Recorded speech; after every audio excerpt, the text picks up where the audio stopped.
End of round 2 preliminary. Individual skill stats, sino ang umangat? Negrito running for back-to-back best setter. Van Sickle and Pons run for the MVP award. Good day ka Heartstrong, welcome back to our channel. But before that ay huwag mong kalimutan mag-like, share, subscribe, and spike na notification bell para updated ka sa ating mga video. Sa pagtatapos ng round 2 ng preliminaries ay may mga players nga na umangat na nagpapakita kung paano nila dinala ang kanilang kupunan.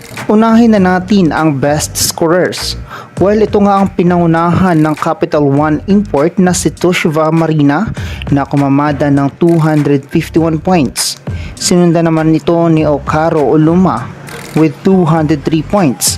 Sinundan naman ito ni Peter at Samoylenko. Isunod naman natin ang best spikers. Well, sino pa ba ang maunguna kundi ang import ng undefeated team na Akari Power Chargers na si Okaro with 40.22 efficiency.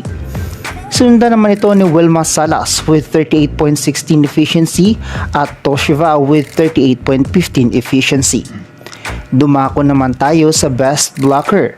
Pinangunahan nga ito ng Nextled import na si Heart Megan with 0.79 blocks by set.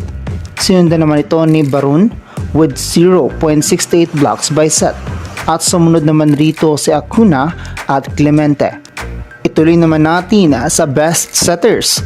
Well, dito nga ay pasok nga si Van Sickle with 0.53 average by set, Angel Cayuna with 0.40 average by set, at Joe Maraginot with 0.31 average by set. Isunod naman natin dito ang non-scoring department.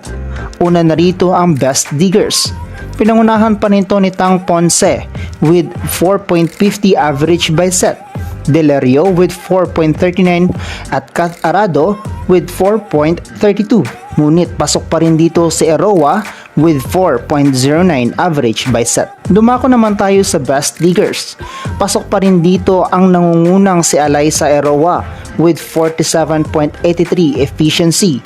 Sinundan nito ni Bernadette Pons with 46.48 efficiency. Pumangatlo naman si Susadta with 45.26 at Salas with 41.54 efficiency. Ang panghulingan natin ay ang best setters. Ito pa rin ay pinangunahan ng walang iba kundi si Kyle Negrito with 4.90 average by set. Sinundan naman ito ni Angel Cayuna with 4.77 average by set. Sumunod naman dito si Romero with 4.36 average by set at Kim Fajardo with 4.06 average by set. So these are the list of individual stats as of August 22, 2024. This is not final yet dahil marami pang pwedeng magbago sa pagpasok ng quarterfinals. Malaki nga ang potensyal ni Van Sickle at Pons na masungkit ang MVP awards dahil sa kanilang performances throughout the game.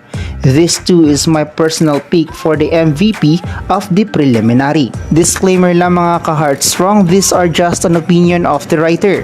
Kung kayo ang tatanungin mga ka-Heartstrong, sino kaya sa tingin ninyo ang possible to get the MVP awards? Comment down below.